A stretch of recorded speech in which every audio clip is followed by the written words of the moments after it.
여러분 안녕하세요. 롱장입니다. 좋은 기사가 하나 떴는데요. 빨간불 켜진 주택 공급 해결책은 이런 게 나왔습니다. 네, 요 내용을 쭉 읽어보니까 평소에 내가 얘기하고 싶었던 왜 한국 부동산이 끓는 물과 얼음물 사이만 왔다 갔다 하는지, 양극단으로 오가는지, 그리고 많은 분들이 공급 부족이 매매가 상승이란 직관대인 줄 아시는데 사실 중간에 하나가 더 있거든요. 그 현상을 지켜본 다음에 결정을 해도 많이 늦지가 않기 때문에 오늘 그걸 묶어서 말씀을 드리고 싶어요. 같이 한번 보시죠. 시청하시기 전에 구독하기, 좋아요, 멤버십 부탁드리고요. 멤버십은 매주 토요일 라이브를 진행하고 있습니다. 그리고 제 정규 강의 16기는 접수 기간이고요. 접수 기한은 내일 모레죠. 9월 7일 목요일까지입니다. 관심 있으신 분들은 아래 링크에서 내용이 확인 가능하세요. 빨간불 켜진 주택 공급 해결책은 밑에 몇 가지 좀 같이 읽어볼게요. 여기 보시면은 원희룡 국토부 장관은 혁신위에서 금리 상황과 비용 상승, 분양 수요 위축 문제가 쌓이면서 전체적으로 공급 속도가 느려지고 있다며 이는 분명히 초기 비상을 걸어야 하는 상황이라고 말했다. 그러면서 전반적인 공급 경색으로 가지 않도록 금융 공급 부분을 들여다보고 금융당국, 거시당국과 본격 협의에 들어갈 것이라고 전했다라고 말씀을 하셨거든요. 저는 이 내용을 읽고 뭔가 딱 왔어요. 뭐냐면 많은 분들이 이 기사를 읽고 지금 공급 부족은 어쩔 수 없는 거구나. 긴축 때문이구나. 금리가 올라서 그렇구나. 그리고 여기도 내용이 그렇습니다. 전문가들은 지금으로선 명확한 대책을 내놓기 어렵다는 의견이다. 당연하죠. 원래 뭔가를 해줘야 되는 분이 여기 계신데 국토부에서 뭔가를 해줘야 되는데 거꾸로 가고 있고 전문가들은 알고 있죠. 해줄 마음이 없다는 거. 해주면 표에 도움이 안 되죠. 해주면 이제 정치적으로 안 좋습니다. 부동산을 도와주면 토건 세력이다. 투기꾼 살려준다. 이게 지워지질 않거든요. 이거는 포기를 해야 돼요. 이미 한국은 그쪽으로 갔습니다. 그래서 안 되고요. 또 이 얘기죠. 고금리, 원자재가 급등으로. 여러분 저는 그냥 이거 읽는 애가 아니고 전 시행까지 하는 애예요.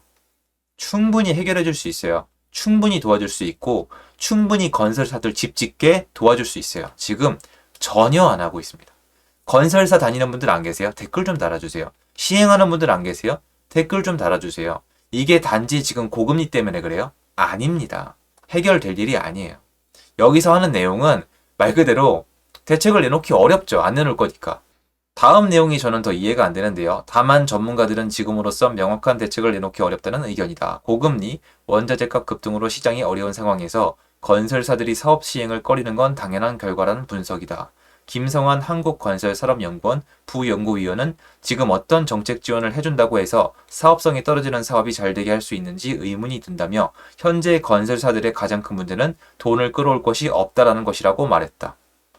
여러분께 묻습니다. 이거 정부가 못 도와줘요? 아시는 분들은 댓글 좀 달아주세요. 이거 정부가 마음 먹으면 할 수 있습니다. 그리고 여기 연구원님께서 실제로 시행을 해보시는지 모르겠는데 지금 이거 누가 들으면은 정부가 많이 도와주고 있는데 안 통하고 있는 것처럼 보이거든요. 위에 원희룡 장관님 말씀도 그렇고 이분 말씀도 그렇고 정부랑 대외적으로 막 금융적으로 세금적으로 막 도와주고 있는 것 같거든요. 거꾸로 말씀하고 계시죠. 전혀 도와주고 있지 않아요. 그리고 여기 보시면은 건설사 얘기는 없어요. 정작 지금 여러분 이거를 공급을 해줄 사람은 시행사랑 시공사거든요. 시행사랑 시공사 얘기는 없어요. 시행사랑 시공사에 뭐가 힘든지 얘기는 하면은 사람들이 난리가 나요. 저 토건 세력 돈 벌어먹으려고 그런다. 현장 하나에 수천억씩 해먹는다. 뒤로 빼먹었다. 뭘 빼먹었다. 부실공사다. 이런 얘기를 하기 때문에 찍소리도 못해요 지금. 이게 문제인 거예요. 보세요. 지금 다 엉뚱한 사람들이 얘기하고 있잖아요. 그리고 김 부연구위원은 현재로선 민간 건설업체 입장에서도 사업이 안 될 게 뻔한데 사업을 진행하라고 하는 건 시장 논리에 맞지 않는 부분이 있어서 어디까지 정책적으로 도움을 줄 수 있으며 어디까지 민간 기업의 책무라고 봐야 할지 애매한 시기 같다고 진단했다. 만약에 이 진단이 맞다면 결론은 뭐예요? 앞으로 공급은 줄어든다. 방법이 없다. 한동안 못 늘린다. 수년이 걸려서 회복이 가능하다죠. 보시면 제가 다시 한번 강조드리지만 시행사, 시공사의 사람은 목소리를 지금 못 내요. 그냥 다 나쁜 사람 취급하고 있습니다. 그 사람들에게 실제로 얘기를 해보면 저도 시행자예요, 여러분. 도와줄 길 많아요. 지금 이거 공급 늘릴 수 있어요. 근데 이 얘기조차 하면 안 되는 분위기예요. 그냥 또 올리려 그러는구나, 또 펌핑질 시작하는구나 이 얘기가 나오거든요. 그래서 결론은 뭐냐면 못 살려요. 살릴 의지를 가지면 안 되는 분위기거든요. 여러분은 공감하지 않으세요? 지금 건설사를 도와준다? 지금 여론이, 언론이 건설사에 대해서 어떻게 되죠? 그럼 LH가 좀 남거든요. LH는 언론이 어떻죠? 될 수가 없겠죠. 그래서 앞으로 주택 공급난은 이어질 거예요. 이거는 전 그렇게 결론을 내렸기 때문에 주택가격 상승, 주택가격 급등에 한다는 게 아니라 불안 요소 하나로 파악을 하고 있습니다. 자, 그런데 앞으로 시장을 보는 여러분께서는 한 가지 더 알고 계셔야 돼요. 자, 주택 공급이 부족하다고 매매가가 바로 올라가지 않아요, 여러분. 주택 공급량과 가장 밀접한 연관이 있는 거는 전세가예요. 여러분 이거 들어보셨죠? 입주장에 뭐가 무너지죠? 매매가가 무너지나요? 입주장에는 원래 매매가가 무너진다가 정설이 아니고요. 전세가가 무너진다예요.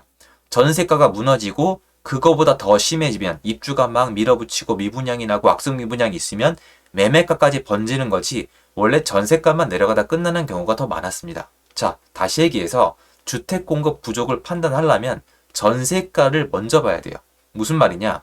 주택 공급이 부족한데 전세가가 하필 오르고 있다. 하필 전세 공급이 부족하다. 이러면 매매가까지 거의 밀어 올립니다. 그 시기가 언제인지 우리가 알 수가 없지만 시장 흐름을 봤을 때 전세 공급이 부족해지는 시점이 있으면 되게 위험한 거예요.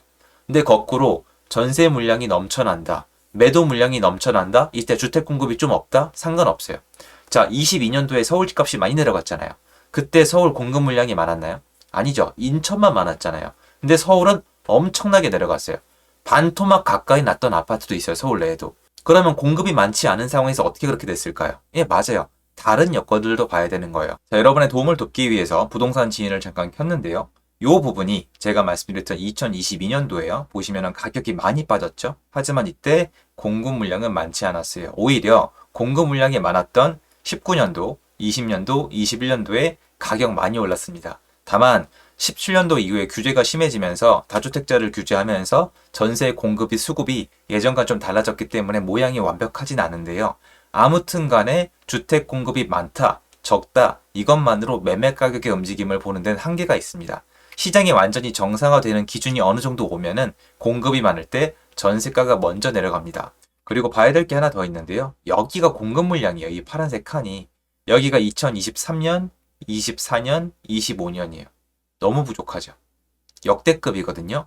지금 이 와중에 건설업계가 이렇게 무너져 있는 거거든요. 그 역대급으로 공급 물량이 부족한 시기가 올 거예요. 하지만 그럼에도 불구하고 좀 말씀드리고 싶은 게 공급 물량이 이렇게 내려간다. 부족하다는 이유만으로 매매가가 연동해서 무조건 올라가는 건 아니에요. 그 사이에는 사람들이 선택을 할 거 아니에요. 월세인지 전세인지 매매인지. 그래서 전세를 다 선택할 수 있다? 그럼 매매는 비는 겁니다. 근데 그걸 보셔야 되는데 연동성이 있죠. 그래서 이대로 가게 되면 전세가가 상승하면서 전세 공급 물량이 더 부족해지면서 매매가까지 영향을 주는 시장이 저는 머지않아 펼쳐질 거라고 보는데 그건 제 주장이고 여러분들이 공급 물량을 봄에 있어서 무조건 매매가랑 연결 짓는 거는 역사적으로 봤을 때 그게 완전히 맞지 않다는 점을 그걸 말씀드리고 싶어서 지인으로 좀 추가 설명을 해봤습니다.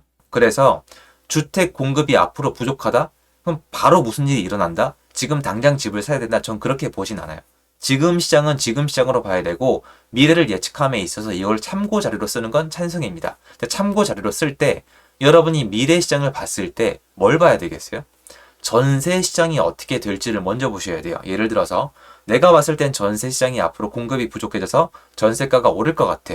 그런데 미래에 앞으로 가면 갈수록 주택 공급이 부족해. 그러면 진짜 안 좋습니다. 그러면 매매가까지 반등을 시키고 급등도 가능합니다. 거꾸로 내가 보면 갈수록 월세도 다시 내려가고 전세 공급도 넘쳐나서 전세, 역전세 하락되면서 매매가도 안정될 것 같아.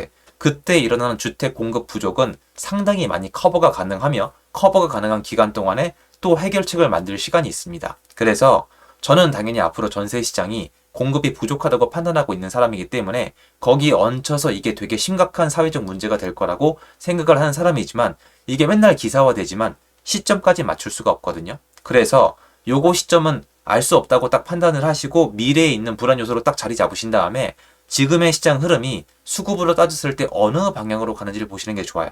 뭐를? 일단 전세를 보시는 게 맞아요. 왜냐면 예전엔 전세만 보다가 월세 시장으로 수요를 뺏겼잖아요.